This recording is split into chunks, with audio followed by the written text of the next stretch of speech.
네, 여러분 반갑습니다. 네, 또 오늘은 다음 세대 또 어린 친구들이 함께 와서 예배를 드리는 첫날이어서 더욱더 뜻깊은 것 같아요. 여러분 모자이크라는 미술 기법 아시나요? 모자이크? 네, 모자이크. 네, 이런 거죠. 우리가 보면 안 되는 부분을 모자이크 해요. 사진을 올려요. 사람들 얼굴에 모자이크 처리하는, 그러니까 그것도 모자이크인데요. 모자이크가 뭐냐 하면 이렇게 예술품 그림 있잖아요. 그림을 돌이나 이 유리 조각들 하나하나 붙여서 이렇게 그림을 완성한 거를 모자이크라고 해요. 그래서 여기 보면 다 조각조각 나 있잖아요. 그 돌 하나, 둘, 뭐 이런 것만 봤을 때는요, 이게 어떤 그림인지 사실은 잘 알지 못해요. 가까이 갔을 때. 그런데 이제 전체가 구성되고 그 그림을 멀리서 바라보면 이 그림이 나타나게 되는 거죠. 작품이 뭔지 알게 돼요. 우리 이렇게요, 성경의 이야기, 여러 가지 이야기를 알고 있어요. 여러분들 성경 많이 알고 있죠? 기억나는 성경 이야기 뭐예요? 애초에 하나님이 천지를 창조하시고. 창조. 또 뭐 있을까요? 지원이는? 네. 여러 가지 우리 사람, 건축, 건축. 물, 네. 성경에도 건축물 들어가잖아. 맞아요. 바벨탑. 집에서 더 열심히. 네. 우리가 성경의 이야기를 여러 이야기를 알고 있는데요. 사실은 이거 마치 모자이크에 조각조각 하나하나를 보고 있는 것과 같아요. 그걸 가지고 있는 것 같죠. 그런데 성경은요, 사실 큰 그림을 말하고 있어요. 성경이란 이 모자이크가요, 어떤 작품을 만들고 있을까요? 성경은 바로 예수님에 대한 증언입니다. 예수님에 대해서 말해주고 있어요. 예를 들어 볼게요. 우리는요, 보통 구약 성경을 하면 이스라엘의 역사로 알고 있어요. 하나님께서 아브라함을 택하시고 그 민족을 이집트에서 구원하시고 또 그 민족을 이끌어 가신 이야기, 다윗 왕, 이런 역사에 대해 역사로 알고 있습니다. 신약은요, 예수님께서 이 땅에 오시고 십자가에 죽으시고 부활하신 또 그 이후에 교회가 세워지는 이야기로 그렇게 알고 있어요. 구약과 신약이 나누어져 있고 이야기가 전혀 연관이 없는, 우리는 그렇게 알고 있죠. 그런데요, 이 신약뿐만 아니라 구약에도 예수님에 대한 조각들, 이 모자이크의 조각들이 있는 거 알고 계십니까? 누가복음 24장 27절에 보시면요, 부활하신 예수님께서 그 제자들에게 이렇게 말씀하셨어요. 모세와 선지자의 글에 자신에 관한 것을 설명하였다고 말씀하고 계시죠. 모세와 선지자의 글이 뭐죠? 네, 바로 구약 성경입니다. 구약 성경. 구약 성경은 예수님 자신을 가리키고 있다라고 예수님께서 그렇게 말씀하고 계신 거예요. 구약에 은혜가 가득한 복음의 이 조각들, 모자이크들이 있는 거죠. 그것이 합쳐지면요, 더욱더 선명한 은혜를 우리는 경험하게 됩니다. 그래서 오늘부터 여러분 6주간 모자이크 시리즈를 하려고 해요. 강단에서 모자이크. 네.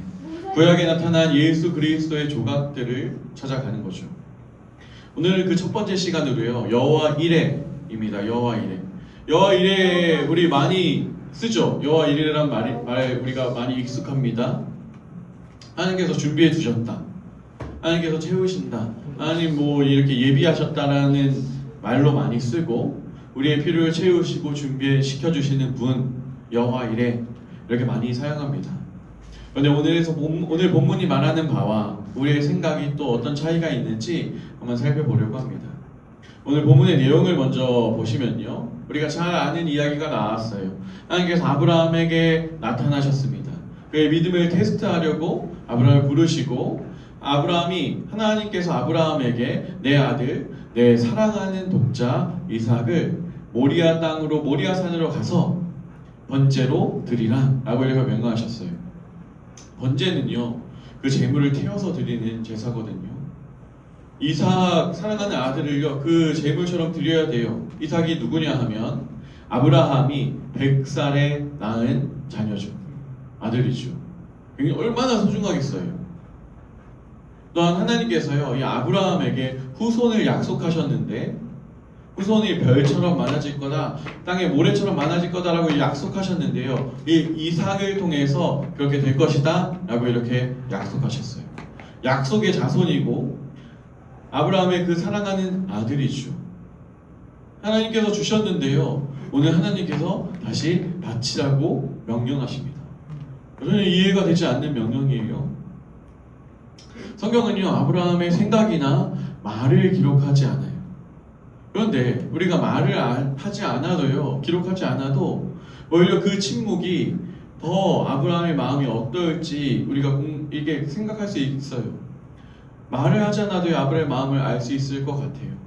그 묵묵히 그 3일 길을 걸어가는 그 아브라함의 마음을 말하진 않지만 우리는 그 마음이 얼마나 여러 가지 고민과 문제 또 상황 앞에서 마음이 상했을지 알고 있어요.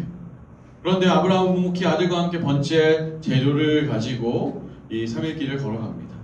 모리아 산에 도착했을 때요, 아브라함이 함께한 종들에게 이렇게 말을 합니다.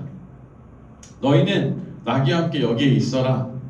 내가 아이와 함께 저기 가서 예배드리고 예배하고 우리가 너희에게 돌아오리라 라고 말해요. 신기하죠? 아브라함은요, 분명 하나님께 이삭을 바치러 올라가는데, 제물로 바치러 올라가는데 다시 이삭과 함께 내려온다라고 이렇게 아브라함이 말하고 있거든요. 아브라함에겐 이러한 믿음이 있었어요. 하나님을 다 이해하지는 못하지만 하나님께서 이삭을 통해서 너희 후손을 세울 것이라는 약속, 그 약속을 믿은 거죠. 그래서 히브리서 11장에 보면요, 아브라함의 이 행위를요, 그가 하나님이 능히 이삭을 죽은 자 가운데서 다시 살리실 줄로 생각한지라 라고 이렇게 해석합니다. 아브라함은요, 하나님을 신뢰함으로, 그 말씀을 신뢰함으로, 그 약속의 언약을 신뢰함으로 산에 올라갔어요. 아브라함과 이삭이 단둘이 산에 올라가고 있어요. 이삭이 묻습니다. 아버지, 번제할 불과 나무는 있는데 제물이 될 어린 양은 어디 있나요? 아마 이 이삭이 뭔가 이상했던 것 같아요. 아브라함이 말을 하죠. 아들아, 내가 번제할 어린 양은 하나님께서 준비해 놓으셨단다. 다시 말없이 이 산에 올라가요. 산 꼭대기에 올라가서 아브라함이 이 나무로 제단을 쌓습니다. 그리고 이삭을 묶어요. 그리고 나무 제단 위에 그를 눕힙니다. 이삭의 나이가요, 보통 청소년에서 청년 정도로 우리가 생각할 수 있거든요. 아브라함이 이삭을 100세에 낳았으니까 지금은 훨씬 더 많겠죠. 100세보다. 그 할아버지가요, 100살 넘은 할아버지가 청년을 묶어요. 청소년을 묶어요. 이삭이요, 도망가려면 도망갈 수 있었을까요? 없었을까요? 있어요. 있었을 것 같아요. 뿌리치고 도망가면요, 잡을 수 없겠죠. 그런데 이삭은 아버지에게 순종했어요. 아브라함이 칼을 들고 내리치려는 순간 하나님이 얼마나 급하셨는지, 아브라함아, 아브라함아 라고 2번 부르세요. 그리고 12절 한번 읽어볼까요? 12절 함께 읽겠습니다. 사자가 이르시되 그 아이에게 내 손을 대지 말라. 그에게 아무 일도 하지 말라. 내가 내 아들 내 독자까지도 내게 아끼지 아니하였으니 내가 이제야 내가 하나님을 경외하는 줄을 아노라. 아멘. 하나님께서요, 아브라함이 그 어떤 것보다 하나님을 더 사랑하는 줄을 보셨습니다. 하나님께서 말씀하신 후에 아브라함이 뒤를 돌아보니까요, 양의 울음소리가 나는 거예요. 보니까요, 순양이 나무에 뿔이 걸려서 이렇게 매매하고 울고 있었어요. 오도 가지도 못하고. 아브라함은 그 순양을 잡아서 번제로 드리고 그곳을 여호와 이레라고 이름했습니다. 당연히 아브라함과 이삭은 함께 내려왔겠죠. 14절에 보시면 여호와 이레 뜻이 나오는데 뭐죠? 여호와의 산에서 준비되리라 라고 이렇게 나오고 있어요. 여호와 이레의 첫 번째 이 복음의 조각을 발견할 수 있는데요. 그건 뭐냐? 구원은요, 죄인의 노력이 아닌 하나님께서 준비하신 대속의 죽음으로 시작된다는 거예요. 우리의 노력이 아닌 하나님의 일이죠. 오늘 본문의 핵심은요, 아브라함의 위대한 신앙도 이삭의 순종도 아니에요. 물론 거기서 배울 게 있죠. 우리에게 주는 메시지가 매우 큽니다. 그런데 그게 핵심이 아니에요. 대신 죽은 순양, 거기에 핵심이 있습니다. 이삭이 죽어야 할 제단에서 하나님께서 준비하신 순양이 죽었어요. 그가 제물로 바쳐졌죠. 성경에서는요, 내가 죽어야 할 그 자리에 다른 누가 죽는 이야기가 반복되어서 나옵니다. 아담과 하와가 불순종하였습니다. 아담과 하와가 죽어야 됐죠. 하나님께서는 아담과 하와를 에덴 동산에서 쫓아내셨습니다. 그런데 이들에게 가죽옷을 지어 입히셨어요. 가죽옷을 만들려면 어떻게 만들죠? 동물의 동물이 죽여서. 맞아요. 동물을 잡아서 동물이 이 가죽이 벗겨져야 되잖아요. 피를 흘려서 죽어야 됐어요. 구약에도요, 제사가 나오는데 하나님께서 말씀하신 예배의 방법이 나오는데 예배자가요, 소나 양을 끌고 와야 돼요. 그리고 동물의 머리에 손을 얹고 자신의 죄를 고백합니다. 네. 예배자는요, 자신이 이 끌고 온 안 웃겼어요 저는. 네네. 너무 좋은데 왜 그러세요? 네. 예배자는요, 이 동물의 머리에 손을 얹고 죄를 고백해요. 그러면 그 죄가 이 동물에게 전가된다고 생각했죠. 그래서 이제 그 동물을 예배자가 죽여요. 그리고 그 피로 하나님께 나아가죠. 내가 내 죄 때문에 죽어야 되는데 동물이 대신해서 피를 흘리고 하나님께 나아가고 예배할 수 있게 되는 거죠. 출애굽기에 보면요, 또한 유월절을 준비할 때 문설주에 양의 피를 바릅니다. 그럼 그 문설주에 양의 피를 바른 그 문은 죽음의 사자가 넘어갔어요. 어린 양이 피를 흘린 거죠. 그런데 구약의 이 동물의 제사, 피 흘림은요, 완전하진 않았어요. 매번 반복되어서 피를 흘려야겠죠. 그래서요, 하나님께서는 죄 없는 자신의 아들을 보내셨습니다. 인간은 어떤 노력으로도 하나님 앞에 설 수가 없어요. 하나님의 율법을 만족시킬 능력이 없습니다. 우리는요, 스스로 구원할 수 없습니다. 여러분 분명히 아셔야 돼요. 우리는 스스로 구원할 수 있는 능력이 전혀 없어요. 죄값을 치를 수도 없습니다. 그래서 예수님께서 오신 거죠. 여러분 오늘 본문에 이삭은 살았습니다. 대신 순양이 죽었죠. 우리는요 살았어요. 우리의 영혼은 살았습니다. 죽음에서 벗어났어요. 내가 죽어야 할 그 십자가 위에서 나를 대신해 예수님께서 죽으셨기 때문이죠. 예수님께서는요, 나의 죄를 지시고 죽으셨고 우리는 예수님의 의로 덧입혀졌습니다. 여호와 이레, 하나님께서 준비하신다, 이것은요 나의 필요를 채우신다 라고 이해하는 것은 너무 좁은 의미예요.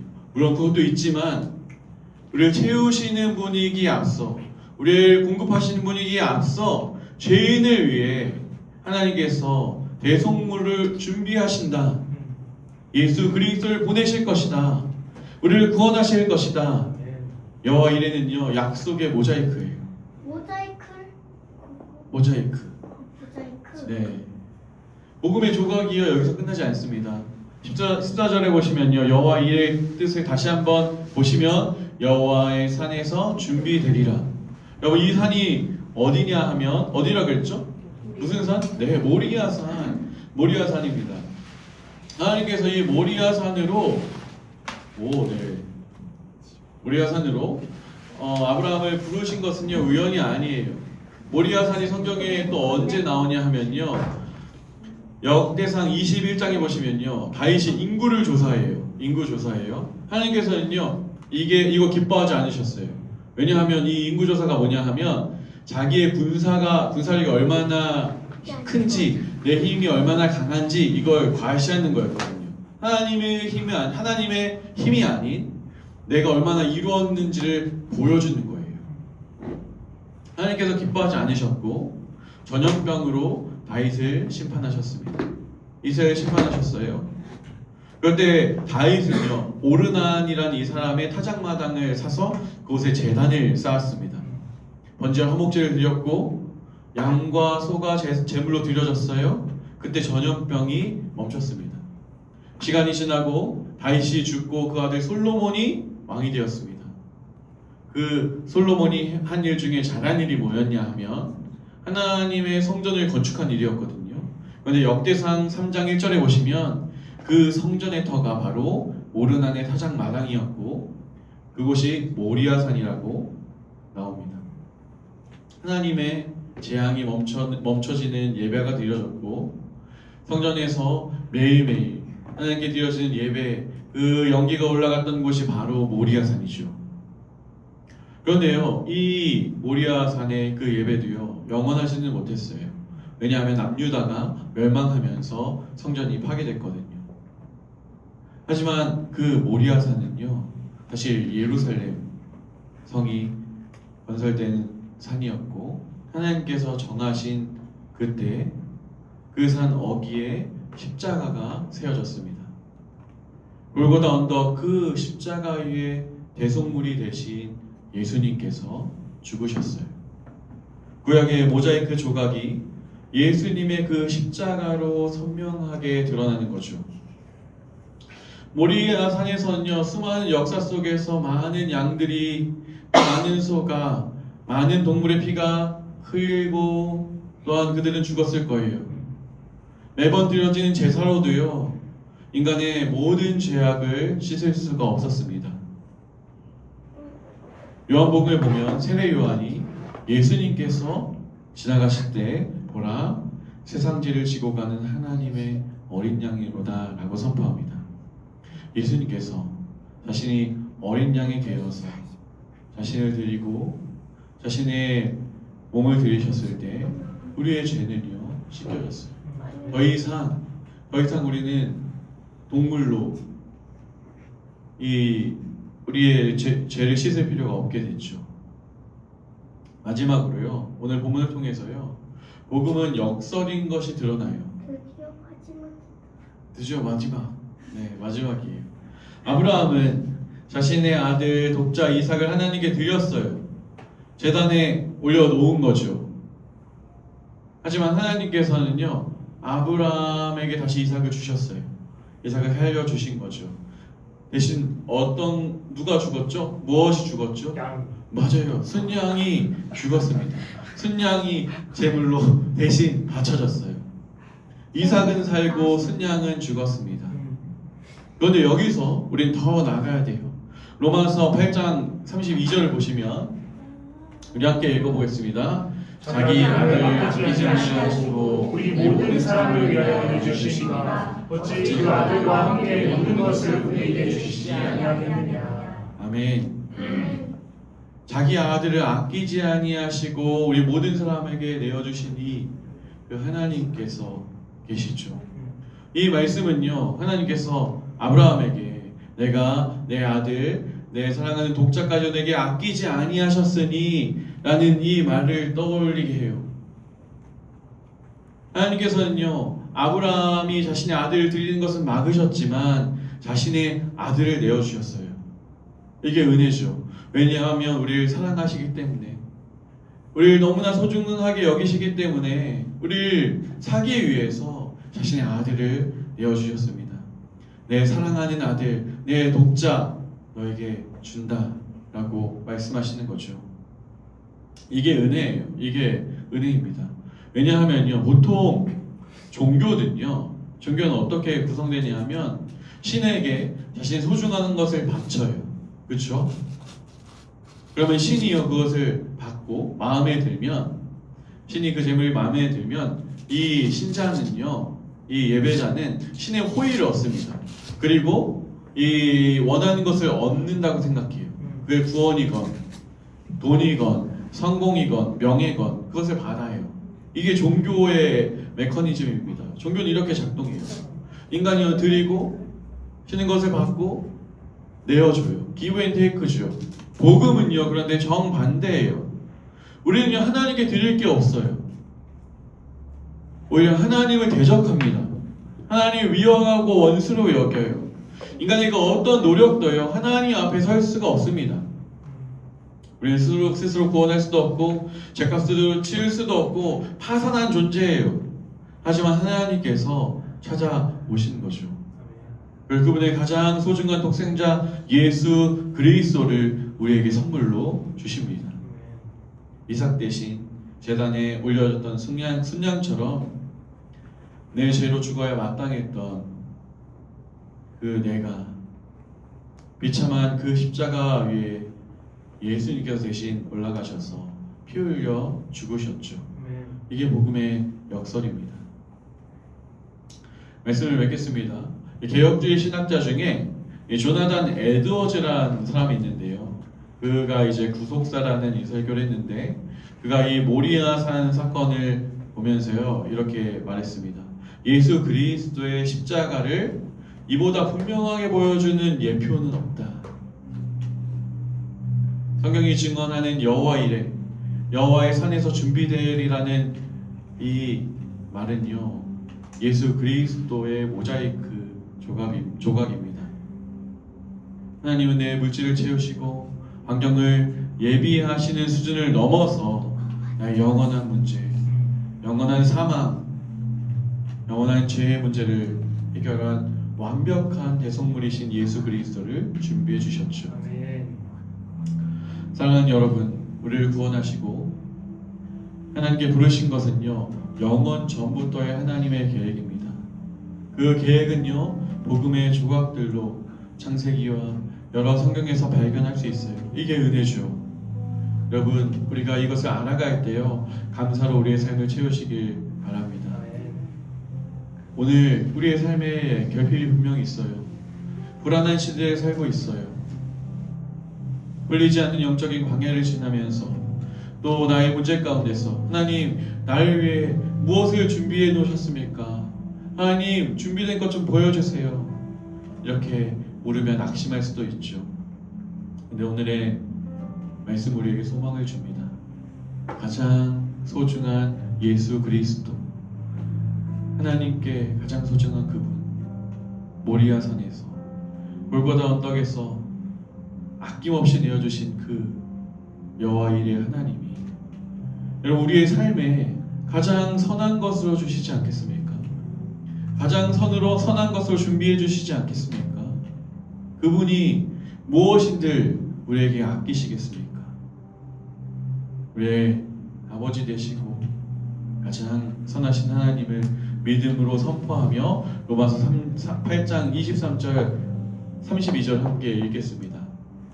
자기 아들을 아끼지 아니하시고 우리 모든 사람을 위하여 내어주시니까 어찌 그 아들과 함께 모든 것을 우리에게 주시지 아니하겠느냐. 아멘. 아멘. 아멘. 이번 한 주간 십자가의 이 복음의 첫 조각을 가슴에 품고 나를 위해 최고의 구원을 예비하신 완벽하신 그 하나님, 그 온전하심을 신뢰하며 걸어가는 우리 모든 담장너머교회 식구들이 되길 축복합니다.